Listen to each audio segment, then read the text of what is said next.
Oi, eu sou a Mãe Bárbara de Yansan e hoje eu vou falar sobre as guias de conta nos terreiros.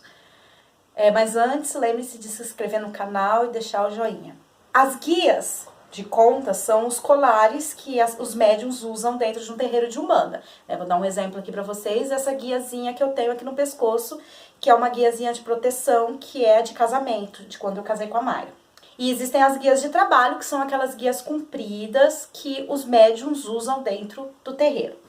Também é uma herança do candomblé, assim como eu falei nos vídeos da semana passada do atabaque, que era herança do candomblé, as guias de conta nos terreiros de Umbanda também são herança do candomblé. Não só do candomblé, mas de diversas outras religiões sincretizadas, principalmente aquelas que trabalham com a natureza. Os índios, nos seus cultos indígenas, também usam colares de contas, de diferentes tipos de materiais. Os africanos também usavam seus colares, usam ainda nos seus ritos lá na África, que tem a herança no terreiro de candomblé e que a Umbanda absorveu. A principal função dentro de um terreiro de Umbanda, da guia, é a proteção energética que elas apresentam. Então, a guia ela tem uma função principal de auxiliar a proteção do médium. Então, ela é feita de diversos tipos de materiais diferentes. Esses materiais transmutam a energia recebida e devolvem a energia de uma forma mais segura para o médium. Então, resumindo, ela funciona como um colete à prova de balas. Aquela primeira energia que vai chegar e vai atingir o médium, seja de um irmão negativado, seja de um desequilíbrio que está acontecendo de algum médium ou de algum visitante, algum consilente na gira, vai ser recebida pela guia. Então, aquela energia vai ser puxada pela guia, a guia vai transmutar e vai devolver mais saudável para o ambiente e para o médium. Elas podem ser feitas de diversos tipos de materiais. Materiais que têm função energética. Por exemplo, o plástico não tem função energética. Ele não cabe nele nenhuma qualidade energética, porque o plástico ele é um isolante energético. Então não vai fazer nada, vai receber a energia, ele não vai puxar a energia, não vai transmutar a energia, não vai deixar a energia do médium circular, não vai deixar a energia das entidades circular, não vai acontecer nada. É só um enfeite, vamos dizer assim. E vai ter vários tipos de materiais. Vai ter a porcelana, vai ter o cristal de vidro, vai ter semente, vai ter pedra, vai ter vários tipos de elementos. Cada um vai carregar consigo uma utilidade energética de transmutação, que não cabe eu falar aqui nesse vídeo, porque daí vai ficar muito extenso. É praticamente um tema de um curso e não de um videozinho desses. As entidades, elas podem ensinar isso para vocês dentro de um terreiro. Se você perguntar por uma entidade que usa uma guia específica, você pode perguntar para ela: meu pai, por que você usa semente de guaraná? Ela vai te explicar o fundamento do porquê ela usa aquilo como fonte de transmutação energética.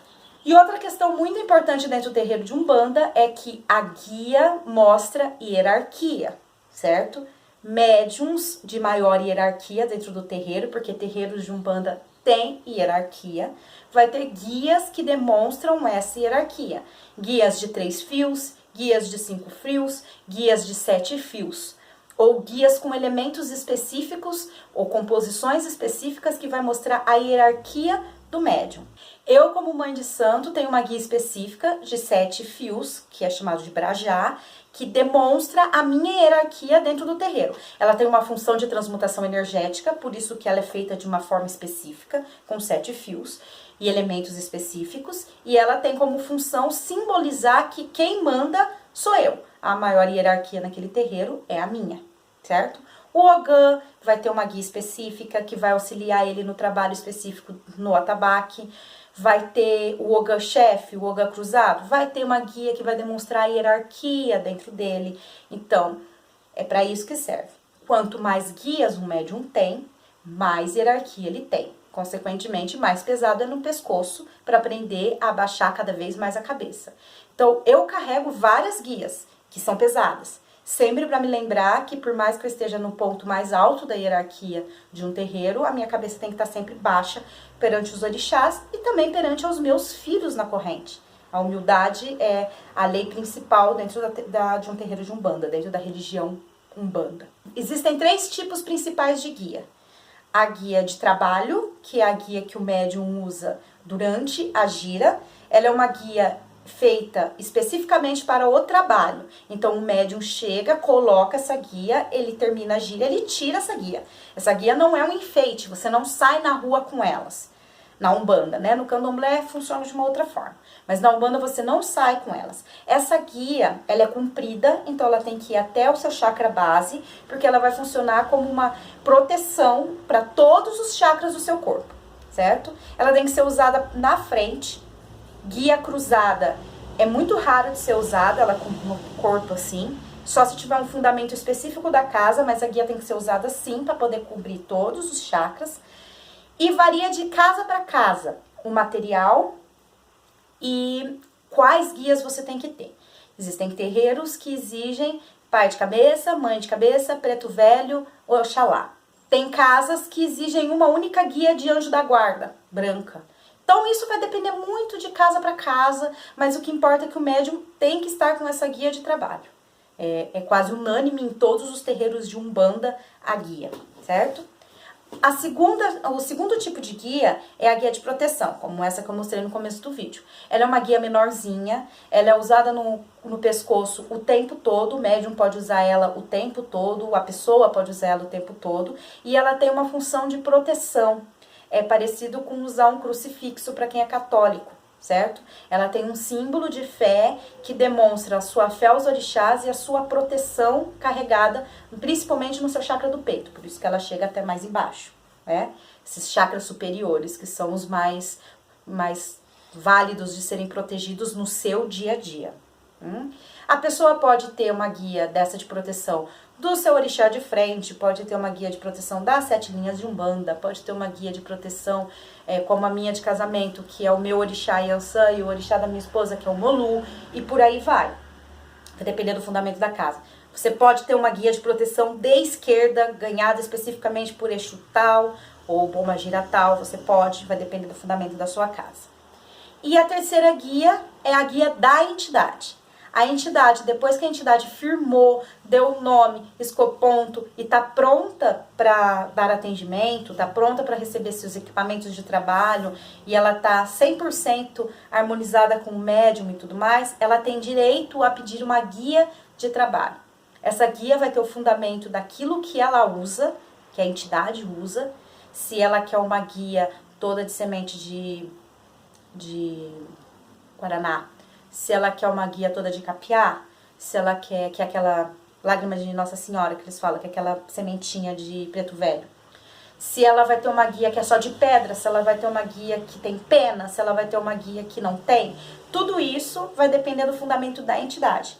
A entidade vem, a entidade pede a guia que ela quer, ela explica o porquê que ela quer aquela guia, ela pede a permissão para poder usar aqueles elementos para o pai, para a mãe de santo, e daí essa guia é confeccionada e a entidade usa a guia. Não é o médium, é a entidade.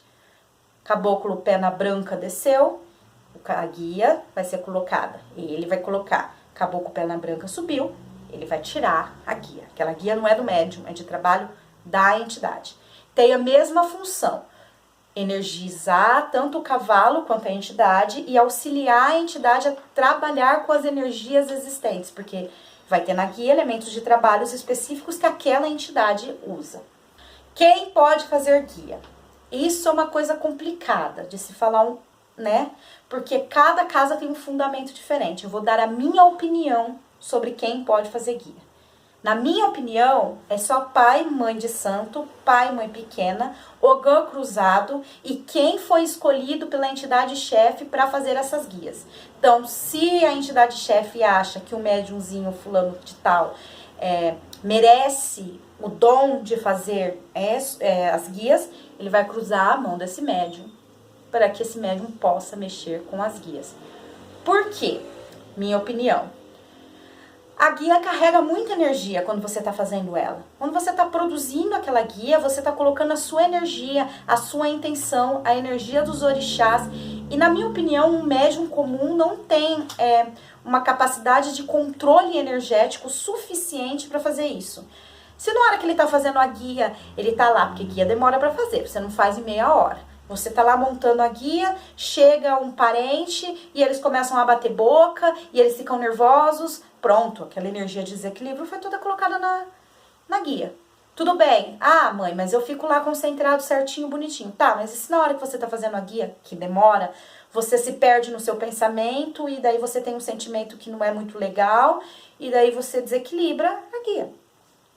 Tudo bem, a guia vai ter que ser cruzada depois, vai ser neutralizada as energias daquilo, mas ainda assim uma intenção inicial foi colocada. Então, na minha opinião, quem tem que fazer as guias é quem tem controle energético pleno. Então, médiums que estão acostumados com isso. Então, médiums de hierarquia. Pai de santo, pai pequeno, mãe pequena, Ogã. Então, isso entra também dentro da lógica de comprar a guia pronta. Eu não concordo, eu não permito que meus médiums comprem a guia pronta. Porque eu não sei em que condição energética aquela guia foi feita. Então, eu não sei qual é a carga energética que aquela guia tem. A guia foi feita, a guia ela é cruzada depois que ela é feita. Você não simplesmente faz uma guia e coloca no pescoço. Ela é recebida uma bênção.